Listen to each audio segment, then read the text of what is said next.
Give me a D and a G. It's the Dawg and Gus Show. It's the Dawg and Gus Show.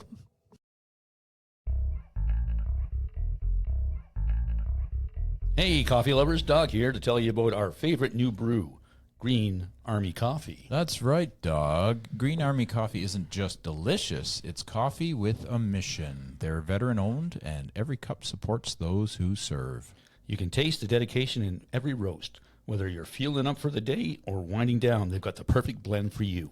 And it's not just great coffee, it's a way to give back. Supporting Green Army Coffee means you're supporting our troops and their families. So what are you waiting for? Grab a bag, sip smart, and support a great cause. Check them out at www.greenarmycoffee.ca. Green Army Coffee, brewed for those who serve. Hey, Dawg, your beard's looking flickin' great, my man. Thanks, Gus. I've been using the Bush Beard Wash. The what now? At Bush Beard, they know that every man with a beard is a unique beardo. And that's why they offer a wide range of products to cater to every beard's needs. Whether you have a long and luscious mane or prefer to keep it short and sharp, their products will help you achieve that perfect look. From the nourishing beard oil and balm to the refreshing beard wash, their products are made with all-natural local ingredients to keep that beard healthy, soft, and lustrous. The beard comb and brush are designed to detangle and shape your beard, making sure you always look your best. At Bush Beard, they're dedicated to providing the best possible grooming experience for all the beardos out there. So why settle for an average beard when you can have a glorious, well-groomed one? Try Bush Beard products today and unleash the full potential of your beard. Be sure to use Dawg and Gus 10 and get 10% off your order. Bush Beard, the small-town brand with the big old Canadian heart. Welcome to the Dawg and Gus Show. What's up, Dawg? Not much, you? Not much. Just had a little fun with the computer stuff, and then now we're doing great. Well, we'll see. I'm booked out. Yes, exactly. So what do we got going on today, buddy? We've got Krista Hartman with us all the way from Edmonton, Ontario. Hey, Krista, how are you? Edmonton, Ontario. You say it, Ontario. Oops. Guess who failed in Alberta?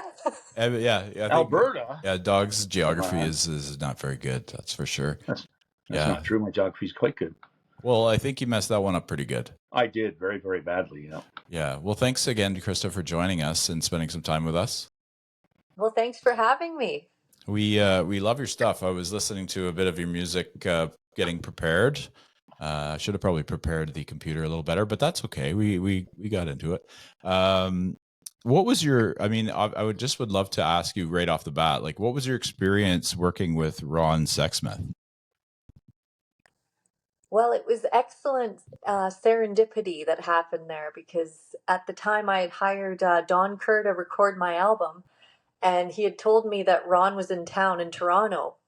And one night, I think it was the Dakota Tavern. Have you ever been to that club in Toronto? But I was in the alley just taking a bit of a breather, and Ron was in the alley. And I had already recorded a few songs with Don. And we were using some of Ron's band to record my album. And I just said, hey, Ron, I don't know if you'd be up for a duet, just sort of joking. And he said, yeah, I'll be there tomorrow. And wow. I thought, it's one of those moments in life where I think it was just meant to happen. And he came into the studio the next morning and he recorded and just did a meticulous job on the vocal. Pretty much one of the highs of my life, for sure. Yeah, I bet. I mean, he's a Canadian legend for sure, and a great artist. So that's great. And he's great things to say about you as well, which must be amazing to hear as well, for your confidence and get you through like starting up your career and getting through it a bit more. Yeah, it'd be amazing.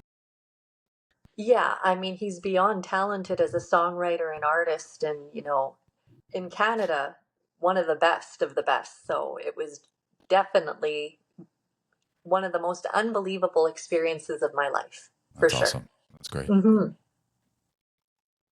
I was reading, Krista, a little bit, and did you create your own genre here? We got Shabby, Chic folk music. Nice. I did, yes, because I feel like my songwriting it's not too perfect. It's like walking into a thrift store, and it's that thing you sort of look around for, and you're not sure you're going to find something, but you might find something you like and bring it home, and maybe you don't love it at first, but it starts to give you some feels, and then it's I feel like my music doesn't automatically hit people right off the bat, like a light bulb. It takes time, and it's I call it shabby chic for that reason. Nice. Nice. You're going through a retro store and you find Ron Sexsmith. Well, Yeah, exactly. you're doing Yeah. too badly with that.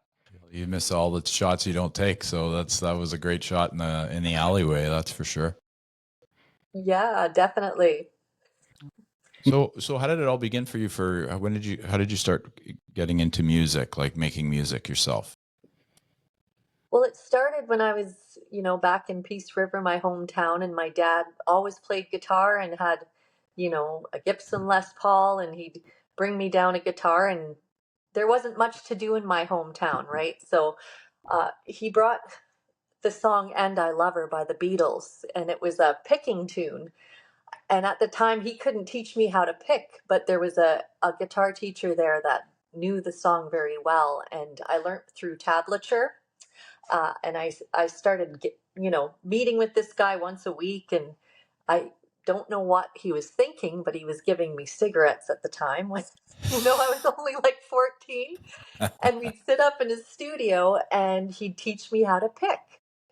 And I ended up mastering that song, and then started thinking maybe I should write some of my own. And then at the same time, I had a few friends in high school that were in a band. And so we just started, rehearsing all the time, and ended up playing some small town gigs. And um, after that, I just felt like, okay, I need to start making my own music. And that's what I started doing. It's amazing. Yeah. When did you quit smoking? Uh, at least 15, 20 years ago. Yeah, fair enough. Okay, good. Yeah. Once she mastered it, she's like, I don't need to smoke anymore. It's true. Yeah. Yeah. We're good with that. How long have you called Edmonton home, Krista? It's been 3 years now. Yeah, moved from Ottawa, was in Ottawa for 5 years. And now I'm back to my home province, which has been really nice. My family's all here, so it's been quite amazing to reconnect with my family mainly, and lots of hockey going on in my life. Yeah, no doubt. Excellent. Wait, I don't think you heard that I've actually put Edmonton in Ontario now, so you didn't really leave, did you? Exactly. Yeah. I really miss Ottawa, by the way. It was just an excellent city as an artist to be part of. So Yep. how does Edmonton compare? I just say, with Ottawa, just the willingness to promote artists and put them on the radio, and some of the gigs that I had in Ottawa and Wakefield, and were gigs that maybe I wouldn't have been able to get had I not have lived there. Coming back to Edmonton, it's, I've been gone for a while, and I'm not local in terms of the fact that I haven't lived here for 20 years or whatever. So it's almost like starting over in my own province, but I'm trying to get out there a little bit. I had a little bit of a small tour. I went to Red Deer in Calgary, and I played Ranchman's and the Velvet Olive and Red Deer, and that was nice, to get out there and just try to do what I can. That's great. Yeah, but you've been playing for 20. You have like your first album was 20 years ago, so that's the 20th anniversary of that album. What have you learned over the years, just in general, for when you perform and when you record? Well, I guess the thing is, I can only be who I am. And oftentimes people look for sonic references and everything like that, and just not to let other people influence my work is the hardest part, because if we only tried this or tried that, and oftentimes I find in the studio setting you can mix forever. And budget wise, that is uneconomical for an artist to always think, that, oh, it's got to be better, it's got to be better. And that comes in with the shabby chic theme. Sometimes more isn't better. and maximalism isn't always better. And to just try to maintain the core of what I do, I think is very important, and not to be carried away by other people. Yeah, that's great. Do you, besides Ron Sexsmith, do you have a bucket list of individuals you'd like to perhaps work with? Well, this is a huge artist, and I don't know if that could ever happen, but I am working in a studio in Vancouver in April. It's Brian Adams. I think that would be quite something. Oh He's yeah, a mainstream artist, but I think that would be pretty cool. I'd love to have a duet with him. Dream big. yeah, Gus tells absolutely. us to manifest, throw it out there. You're Yeah, I'm a there. Maybe you'll big- see him in the alley smoking a cigarette. Yeah, I doubt that. I don't think he's a Brian, smoker. I don't know if he smokes or not. But anyway, Oh, You maybe just never Gus know. always says manifest. it's true. Yeah, I'm open to working and collaborating with all types of artists, and I'm always interested. Um, I don't know if you know Christine St. Pierre from. Well, we know her quite well. Yeah, very well. Yeah, she's Yeah, great. so her and I, we've collaborated on shows before, and we've talked about doing a duet in French, actually.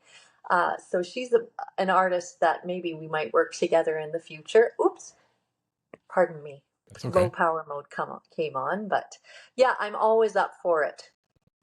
Oh, that's I good. think Yeah, collaboration with Christine would be amazing with the two voices. That'd be stellar. Make it happen. Folky, Yeah. shabby chic. Mm, Absolutely. shabby chicy. What or who inspires you? In terms of artists, I'd have to say Willie Nelson. I think what he's done with his career is unbelievable.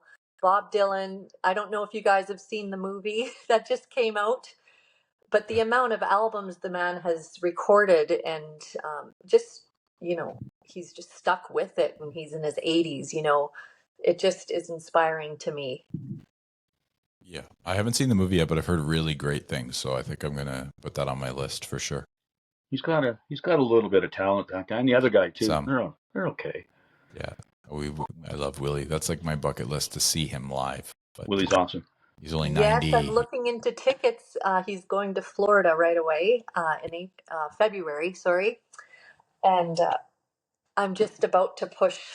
It's my sister's birthday. I'm almost ready to push purchase. Oh, But it's an 8-hour flight to get over there. yeah, that's true. Yeah, for you, it would be. Yeah, You're coming across the country to get there. I think you do it. We're very close to booking as a surprise for her 40th. Nice. Do you think it would be worth that 8-hour flight? I would do a Yes. 16-hour flight. yes. I would say because of the fact that he's in his 90s and you have the opportunity to see him, Do it. I would do it for sure. Yeah, in St. Augustine. So we might get an Airbnb out there, and There you go. yeah. Oh, nice. I'll let you know if we wind up over there. Yeah, Well, well, we'll expect like an Instagram live. Here we are at the Willie Nelson concert. Woo! no, I think you take a couple pictures and then you just put the phone away and let Willie take you on a trip. You must enjoy the moment. What song was the most difficult for you to write in your career so far? If you could name one.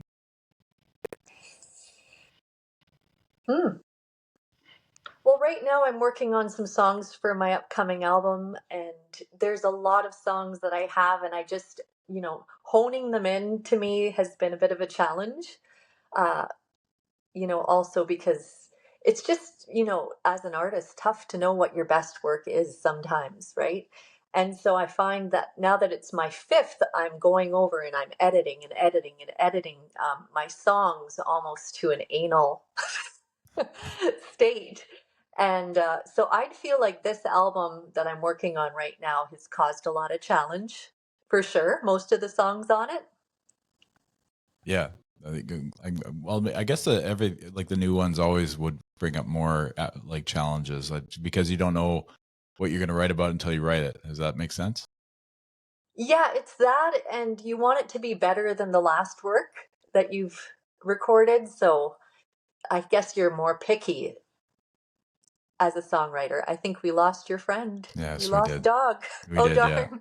He'll come back. We'll bring him back in when he shows back up. Um, would you say, do you have any pre-show rituals?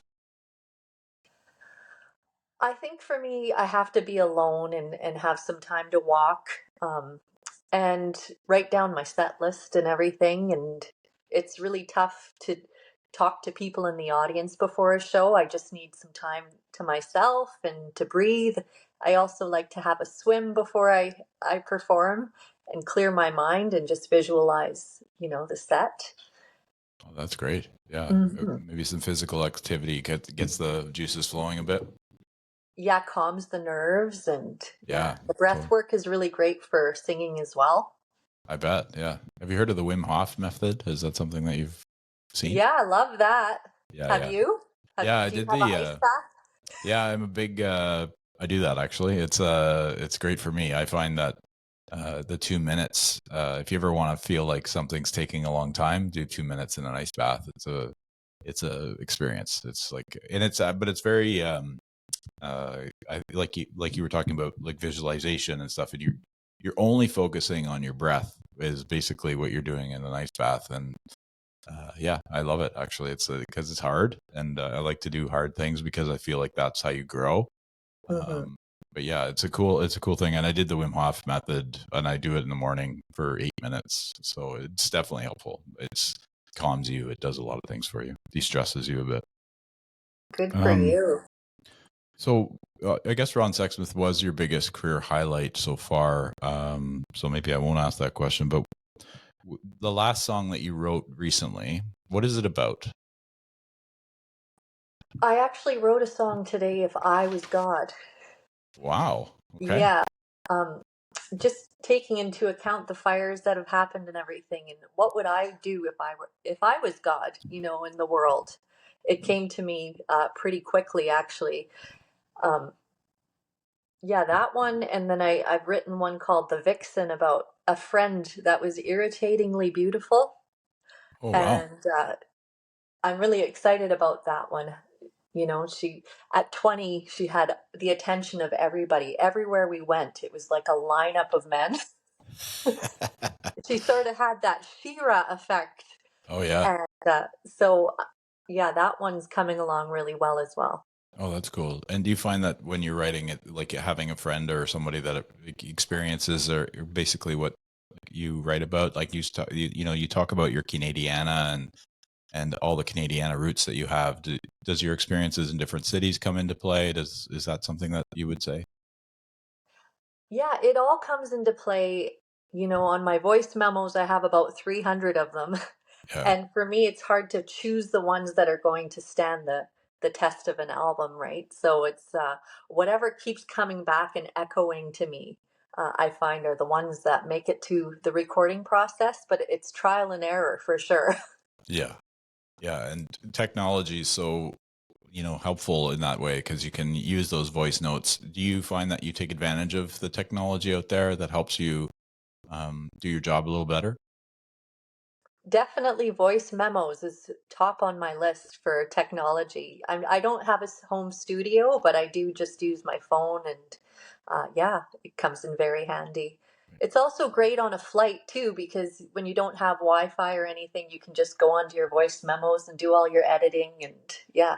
Oh yeah, that's great. That's true. That's a good point because you can't use your phone otherwise. So it's good to focus on that.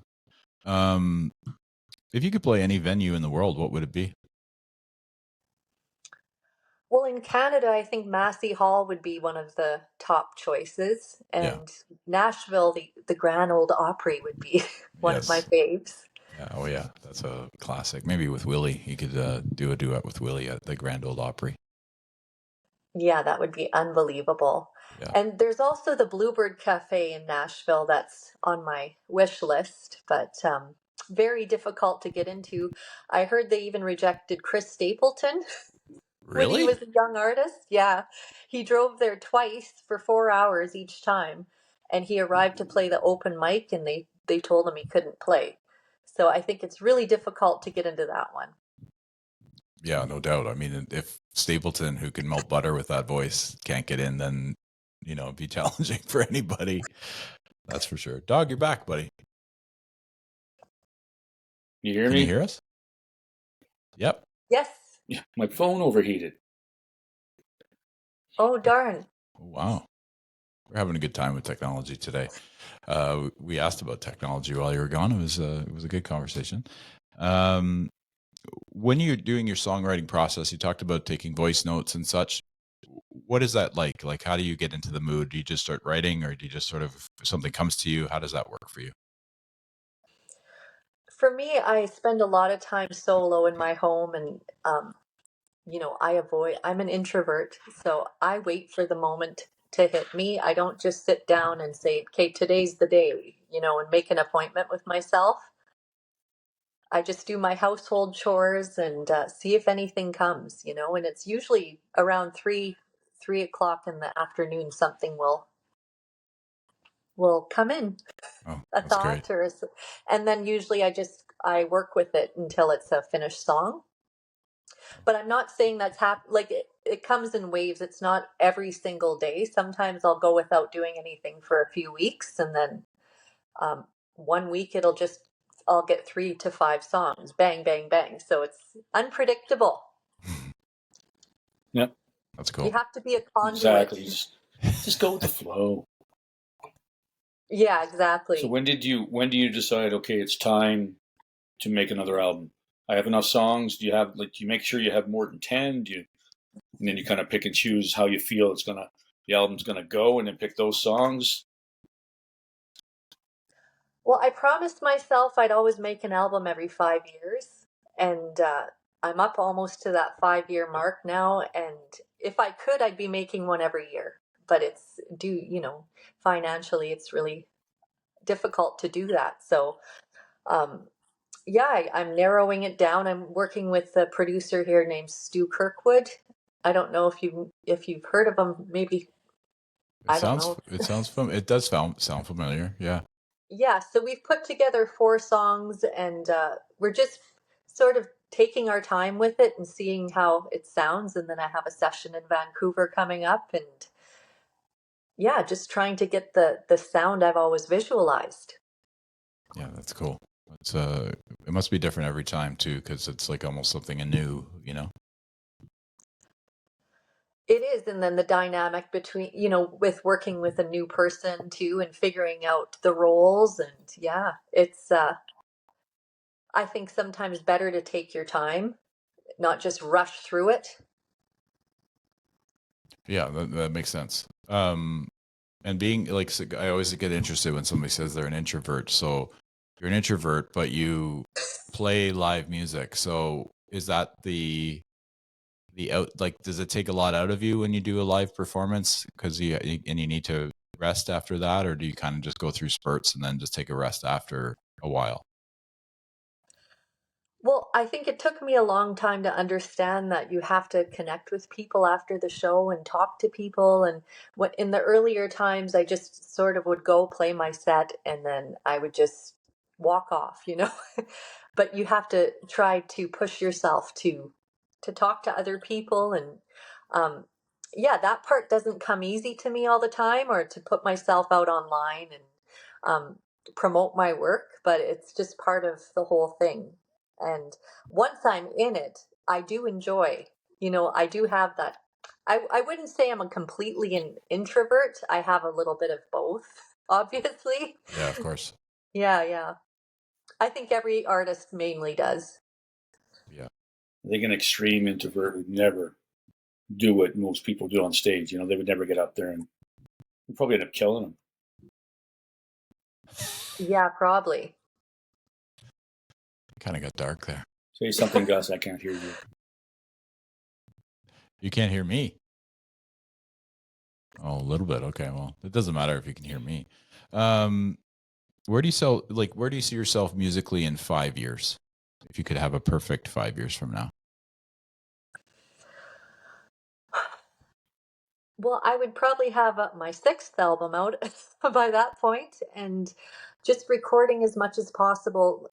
To me, touring as an artist has really been complicated, because I do have a family, And one thing I haven't done a lot of is play Canadian folk festivals, and that would be something definitely that I wish that I would get a better hold on. I always miss the deadlines when I'm applying for them. And, just to get my ducks in a row to have a proper folk festival tour in the summer. And I've never really wanted, to open for a major artist, in terms of like a commercial artist. I've just always wanted to gain a little momentum and get better with each album. So that's always been my authentic pursuit as an artist. Fair enough. Well put. The Grand Ole Opry in 5 years. That's what you're gonna do. That's what we're talking about there. Fingers crossed. Yeah. That'd be an okay place to play, I guess. She put it on her list. Awesome. So before you came when you That's came not back. a bad place to go. Yes. Now, is there a song that you wrote that you thought, hey, this is the one, people are going to love it, and it didn't go so well? Yeah, a lot of my songs haven't really seen the light of day, but that's okay. The funny thing is sometimes you think nobody's heard something, and then you'll talk to somebody and they'll say, I listened to that album, on every road trip that I've been on. And so you just never know who's listening. And even though, say, the algorithm, or say I look at my Spotify, my data, says that this song hasn't been heard or whatever, it doesn't really register to me anymore, because I know that people are discovering certain things on many different platforms, so I can't let it get me down. I think with Spotify, you just got to take it for what it is, right? Like it says, well, there are only 5 people listening. Like, oh, whatever, okay. I don't believe that the algorithm is correct. I think it's a bunch of crap myself, but A bunch of bots. bots. That's it. These bots with no musical Yeah. idea at all. That's true. Yeah, it's definitely. I think that the best thing I've heard is when you make music or do art, you do it for yourself, and then if anybody else likes it, then that's great. Maybe you're getting your output for yourself, and then if somebody comes up and talks to you, but like that was a great story where they come up and tell you they listened to that whole album a bunch of times. And would you agree with that? Just making the art for yourself and then seeing what happens. Yeah, definitely. Like I had this song, Just One of Those Things, that I played in New York once, and there's somebody in the audience listening. And a few years later, I received this email that was the song for his son's bar mitzvah. Oh, wow. And it's such a special moment. And you just think, wow, I had no idea the guy was even listening. I was playing to maybe a room of 40 people. And songs can just all of a sudden skyrocket in meaning for certain people. And you just never know. Maybe it's not a currency that we can measure with money, but it can have that emotional currency. And I think that's what can drive an artist to continue. Yeah. I find it Nice. that way when you're listening to a song one time and it's like, okay, and then you're in a different space or a different place, and all of a sudden, wow, that song really hits. So it's interesting. You can listen to the same song 5 times and have seen 5 different reactions to it. Very So, true. Keep on keeping on. That's true. Yeah. Totally agree. And that same song, actually, it ended up being a song for a wedding. It's a couple's love song. And as an artist, I never would have thought that would have been one that, held up for a love song for a wedding. But people can interpret the work the way they want. And yeah, those things can really be meaningful. Now, was there ever a time in your career that you wanted to give up music at any time? Pretty much every day, yeah.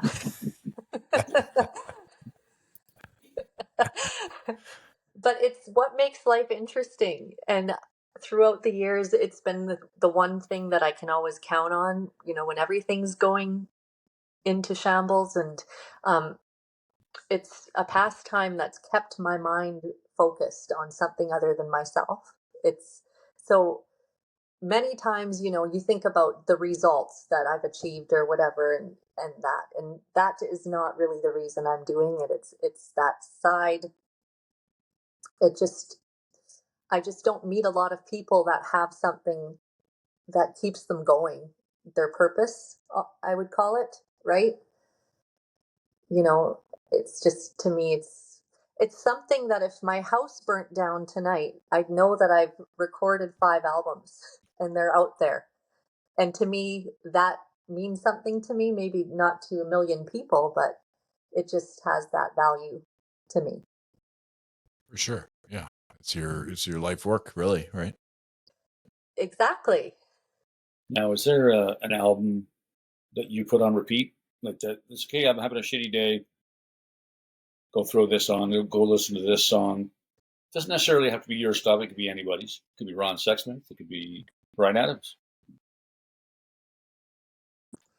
Well, I've been going through a lot of Willie Nelson's catalog, and Mark Knopfler. I love his albums. I find he's so easy to listen to. And for a big time, I was really into a lot of the French artists, France Gall and Nancy Sinatra, and all those French songs. But mainly just, I'm in a big Willie Nelson kick right now. And anything he's doing right now, I'm listening to for sure. And now I fear that I'm going to have to listen to all of Bob Dylan's 50 albums. Well, it'll take I some, don't know. it'll kill some time. I'm going to there. have to go to a cabin and take a week to do that. Yeah. Has anybody done that before? I did. I've definitely done some quiet time at a cottage and just played Tragically Hip a bunch of times. And actually, funny that you say Mark Knopfler, because I'm a massive Dire Straits fan. My brother was a big fan of that band, so the Brothers in Arms album comes up quite often, and I'll put that on when I want some quiet time to myself, for sure. Yeah. That depends who it is. I'll go through definitely somebody's discography, starting at the beginning and going to what they've gotten up to now. I do that a lot with country artists, because I listen to a lot of country. Gary Allan is probably one that I would listen to his first album to what he has done now without skipping a song. Yeah, I have to look him up. Oh, I think you really like Gary. He's got an interesting sound. He's kind of revitalizing the Bakersfield sound. Buck Owens and Merle Haggard. I'll write it down. What's Gary his name Allan? again? Mm-hmm. Okay. Yeah, Dog's country guy, that's for sure. Did you listen to the album that they created for that? All these different artists were playing Willie Nelson songs. Have you listened to that one? I may have. Can you remind me of one of the songs on the album? Well, Leon Bridges does one with Gary Clark Jr. and Chris Stapleton plays "You Were Always on My Mind." He did that version. I'll pull it up here, and then at least I'll have more reference. But it's actually really great. But I'll have to listen to that. I've been listening a lot to his "Just Breathe" track. That he recorded with his son Lucas Nelson, and of course that's a cover of Eddie Vedder's song, right? So it's interesting how Willie, he didn't just stick to his own songs, and he covered other artists, and Well, he's such a lovable guy. He can appreciate, right? Because he's a singer-songwriter, right? So he knows how many people have recorded his songs. It's been a lot of people. So it's kind of he's given back by, hey, Eddie, I like that song. I think I'll record your song. And Eddie Vedder's going, how effing cool is that? Willie Nelson. You know what I mean? So yeah. Yeah, and Eddie Vedder's such a legend for loving to do covers of people's music. So to have someone do one of his, I'm sure was a thrill, especially Willie, And Lucas is amazing too. Like Lucas Nelson, he's a virtuoso on the guitar. So it's fun to listen to his music too. He had a pretty good teacher, I would think. He had a pretty good teacher. Yeah. I mean, but Willie's not known for his guitar being a virtuoso on the guitar. Certainly he can play it, and he has the same guitar with the hole in it that he's been playing for 6, 70, 80 years. But like his son, I think, is a better guitarist than even Willie, but Willie's Willie, He is. Mhm. That he is.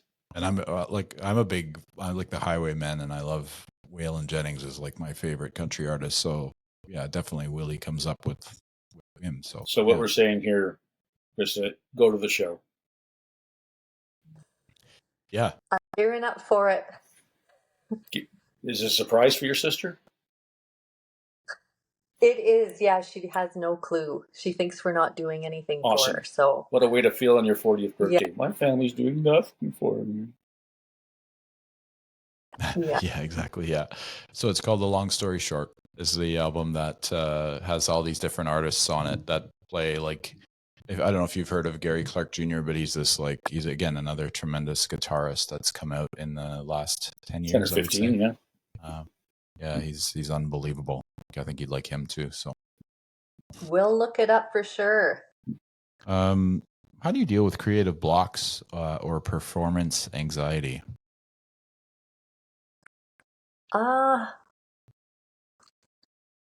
Well, I think for me, I'm not getting out there and performing all the time, right? So, I don't really face a lot of creative blocks, and I just let it come and go is the main thing. I don't obsess over it, and I try to talk to other artists as well. I have a good relationship with Christine, and we get on video chats every now and then, and not just being fixated on my own work. It's nice to know what other artists are doing and going to other artist shows and trying to catch the spark, as they say, through other artists. I find is very helpful. Yeah, that's a good answer, because it's good. It's nice to have somebody that's also in the industry that you can lean on and have constructive discussions about music and what's going on. That's for sure. And she's a wonderful individual, so it makes sense that you would get along with her. Yes, and just seeing as much live music as possible, and it's not as if the whole world is waiting for anything.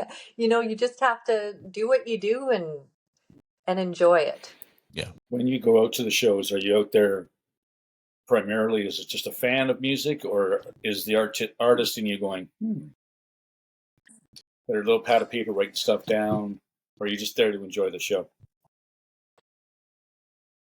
Well, usually I'm always wanting to meet the musicians. I just have that passion to meet other artists, and something really interesting happened. I don't know if we have time to talk about it, but I can give you the short story version if you want. We want. So I wanted some steel guitar on one of my songs that's upcoming, and Matt Kelly from City and Color he offered his services because he does that for certain musicians, and I messaged him, and he said yes, definitely would love to contribute, and he laid down his track from being on tour.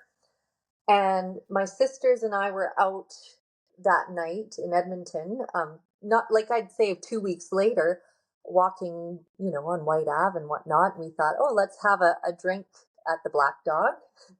And we walked upstairs and Matt was there. Wow. And I saw him right away and he saw me, and it was an automatic hug. And thank you for working on my song. And there, like I said, just sometimes there's this element of serendipity that happens. I hadn't gone to he was playing with City and Color that night, and I wanted to go, but I think they might have been sold out or whatever. But just that whole thing, it's just beyond what I'd call earthly, just to connect like that. And it was meant to be. So certain things can happen. Absolutely. When you're putting out art, and just the way you can connect with other artists is pretty cool. So your want to speak to these artists overrides your being an insecure person like me. Like I do that too now. I find where I really need to talk to this person, and I forget all about the fact that I really don't want to talk to this person because I'm too scared to. So I find that kind of, when you're that excited about somebody or something, it overrides the whole, being an introvert. It overrides Mm. reason. I would say, just some people are meant to connect, and if it happens, it happens. It's not as if, I go out and say, I am hunting so and so down. But sometimes these things can Mm-hmm. happen, and it's pretty interesting when they've played on your Mm-hmm. song. Yeah. I think you said unearthly, which is a great thing because I think it's like a universe thing. I think it's out Yeah. there more, even outside the. Yeah, I love that because you put it out there, Because and you could have then turned left and ended up not in that pub, and he would have still been there, and you would have been. But yes, it's definitely serendipitous. I like that. Yeah. Hmm. I have a question because of the Canadiana aspect, and I really want to hear the right answer here, but I'll let you answer, obviously. Who is the best Canadian artist that writes about Canadiana? I would have to say the Tragically Hip. I knew it. I knew he'd like you. Wouldn't you? No, Oh, that's yeah. why he Yeah, asked that's it. my favorite. That's who I was looking for. I was going to say Gord Downey, but yeah, that's yeah, totally. Because I just found he had that ability to take stories that were Canadian and just create this amazing, these amazing vocals, right? So I would agree. I would agree with that 100%. Can I throw a Yeah. couple in? Yeah, No, go for it. no. Gordon Lightfoot. Gordon Lightfoot. Yes. How about I love Gordon Lightfoot Stompin' too. Tom Connors? Well, he's acquired He's taste. also I love yeah, Stompin' Tom, he's but also Canadiana. ketchup Yeah, loves it sure potatoes, man. does. You can't go wrong. I'm just Stompin' messing Tom. with Gus because I know how much he loves the hip. So Well, it's just like think about the songs that Gord talks about, like the 100th Meridian, and like that's so us as a Canadian group or group people, whatever you want to call us. group of people, is that? Yeah. Anyways, yeah. What do you like to do in your free time? I love to travel. I just returned from Nuevo Vallarta.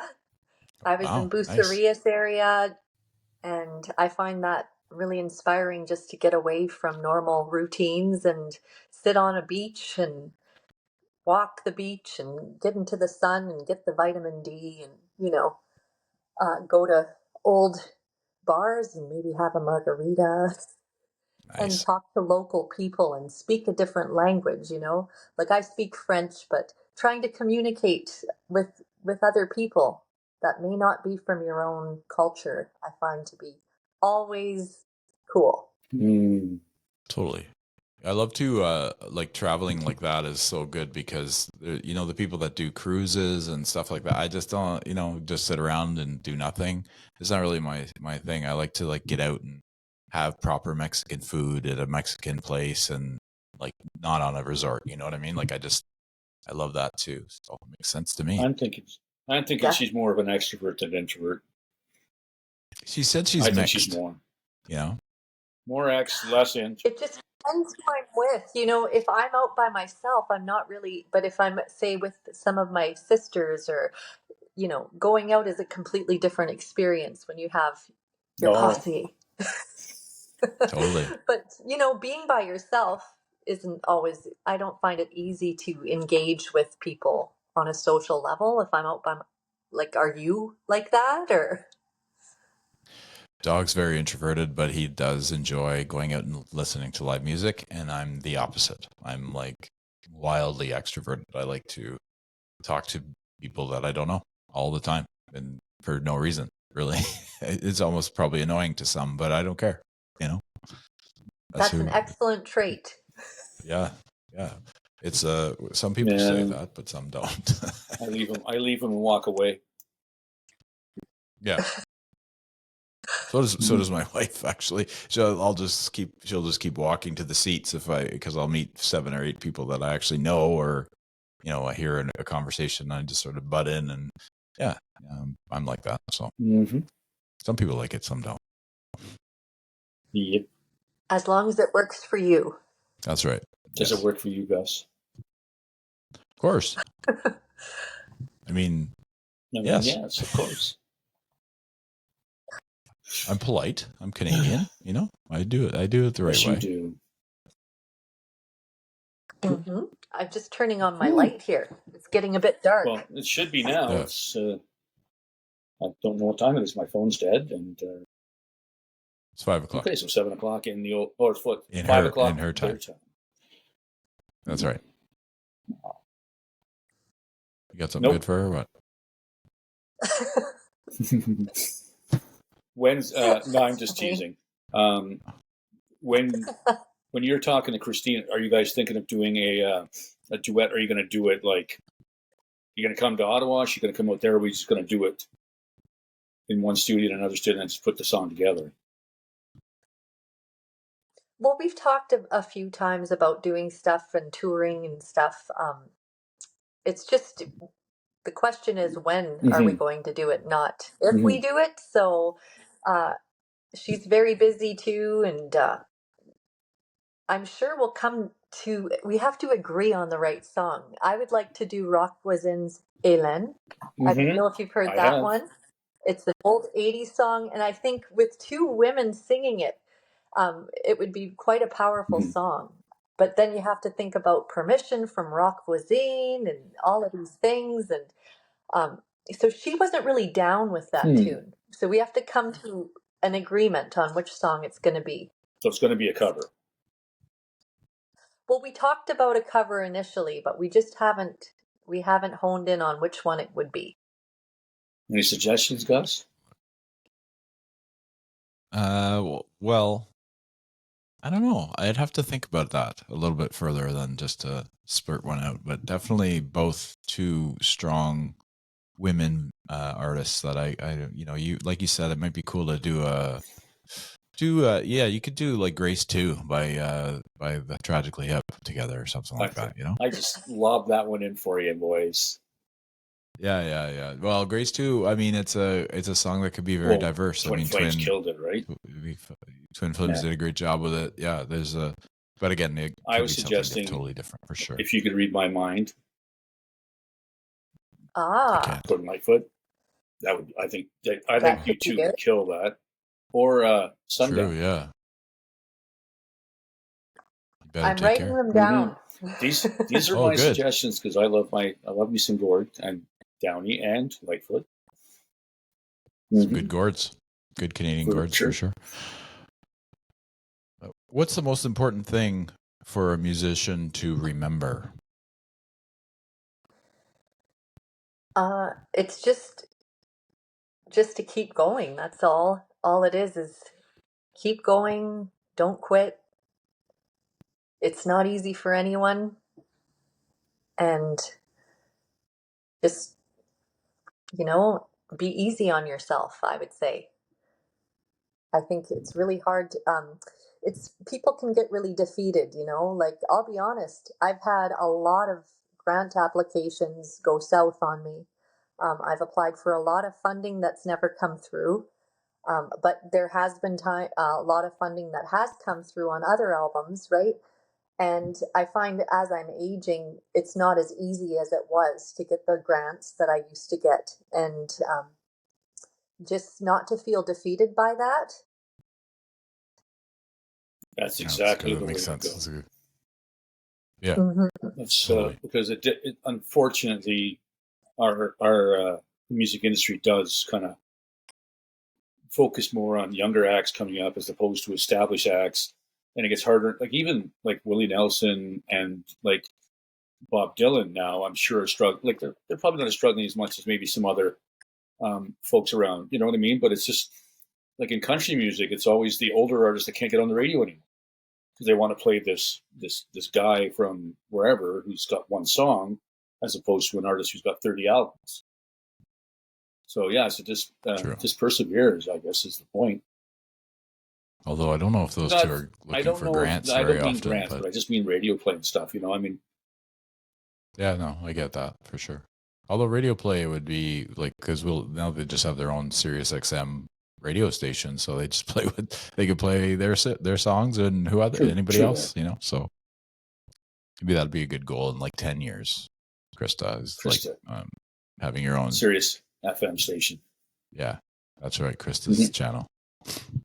Yeah, there's just so many elements to it, and some artists have better budgets to work with, and that's why they're getting radio play. And it really, it's just how much are you willing to invest? And the thing is, I heard from somebody, a very reliable resource, that one of the best artists in Canada is 800,000 in debt. But the videos all look fabulous. The music is meticulous. Nobody would know that that artist is bankrupt, right? But the artist. Yeah. And when you hear stories like that, you just think, how far into the hole do you want to go at your own expense? And for me, I'm glad somebody told me that early because Yeah. I haven't invested more than I could afford to lose into it. Yeah, And maybe that, it's I don't good. know, maybe that is the right thing to do, but I haven't done it. I think there's like you could say, yeah, you have to invest in yourself to create, like to make it work. But also there has to be a limit. I think that, because you want to say you if you don't invest in yourself, then it'll never happen. But then again, you also have real life, like you have, your expenses, and that, like, you have other things. You have a house, you have a family, like you said, you want to go out for a drink once in a while to the Black Dog. There's like, I think that's like a tough way to, but you have to go in the middle of it, I would suspect. Yeah, there's a fine balance. And if you go all in, you're not only paying for yourself, you're paying for a band, you're paying for their food, you're paying for their lodging. And it's not only your own it's you times however many people are involved. And it can be quite an expensive endeavor. So Yes. yeah, I would say do not invest more than you can afford to lose. That's been the way I've been going. Yeah. Seems And like the right maybe, my recipe. content isn't as shiny as others, but it gets out there. Yeah. Yeah. you know? Dawg and Gus, Dawg and Gus, Dawg and Gus.